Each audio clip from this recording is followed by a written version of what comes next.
Hello everyone, I welcome you all to my YouTube channel again, and as we know that we are continuing a topic that is Literature and History by Terry Eagleton.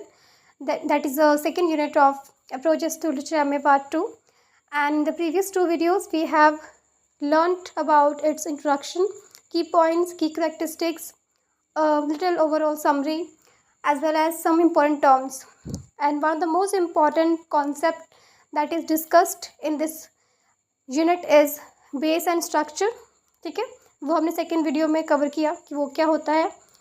और अब हमने क्या करना है, अब हमने एक एक करके 4-5 क्वेश्चंस को कवर करना है जो प्रीवियस ईयर क्वेश्चंस हैं जो आए हुए हैं, और इवन एक्सपेक्टेड भी 1-2 क्वेश्चन है जो आ सकते हैं. So let's go with it. ठीक है, the very first question is what is the theory of Marxism and how does it used in it. कि थ्योरी ऑफ मार्क्सिज्म क्या है और इस चैप्टर में, इस एसे में कैसे उसे यूज़ किया गया है. तो मैंने सिर्फ थोड़ा सा लिखा हुआ है, मतलब लिखा हुआ है लेकिन इतना लेंथी नहीं है. ये 2-3 पेजेस का मैंने आंसर लिखा है. आपने जब राइट करना है तो आपने इंट्रोडक्शन इंक्लूड कर लेनी है, कोटेशंस इंक्लूड कर लेने हैं.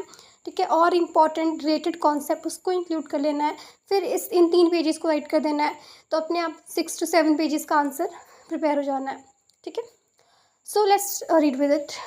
Marxism is a social, political and economic theory. ये एक सोशल, पॉलिटिकल, इकोनॉमिक थेरी है जो डेवलप की थी कार्ल मार्क्स और फ्रेडरिच एंजल्स ने. ये फोकस करता है स्ट्रगल्स पे, स्ट्रगल्स बिटवीन डिफरेंट क्लासेस जो सोसाइटी में होती हैं, मेनली बिटवीन बॉर्जिस जो बहुत ही रिच क्लास है, रूलिंग क्लास है, एंड प्रोलेटरेट. प्रोलेटरेट जो होते हैं वर्किंग क्लास होते हैं. आपको पता है कि मार्क्सिस्ट थेरी क्या कहती है?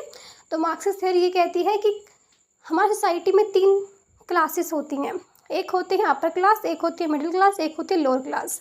ठीक है, तो यहाँ पे किस पे फोकस किया गया है इस थ्योरी ने? तो कैपिटलिस्ट यानी कि अपर क्लास और प्रोलेटरेट यानी कि वर्किंग क्लास, इन दोनों पे उसने फोकस किया है. मिडिल क्लास को इतना उसने एम्फसाइज नहीं किया है. इसमें बेसिकली क्या डिस्कस किया हुआ है? तो क्लास स्ट्रगल को डिस्कस किया हुआ है. ये थ्योरी क्या कहती है कि सोसाइटी में 3 तरह के क्लासेस होती हैं, और जो कैपिटलिस्ट है, जो बॉर्जिस है, जो अपर क्लास है, ये बहुत पावरफुल है. और क्योंकि ये बहुत पावरफुल है तो सिर्फ इन्हीं की चलती है. और ये जो वर्किंग क्लास पीपल हैं, यानी कि जो पुअर वर्कर्स हैं या लेबर क्लास है, उन्हें ये अब्यूज़ करते हैं, उनका ये शोषण करते हैं, उन्हें लो वेजेस प्रोवाइड करते हैं, उनके साथ डिस्क्रिमिनेट किया जाता है, उन्हें डिसरिस्पेक्ट किया जाता है. तो एक क्लास डिफरेंस जो है सोसाइटी में क्रिएट होता है. तो ये चीज़ है मार्क्सिस्ट थ्योरी कि पावर किसके पास है?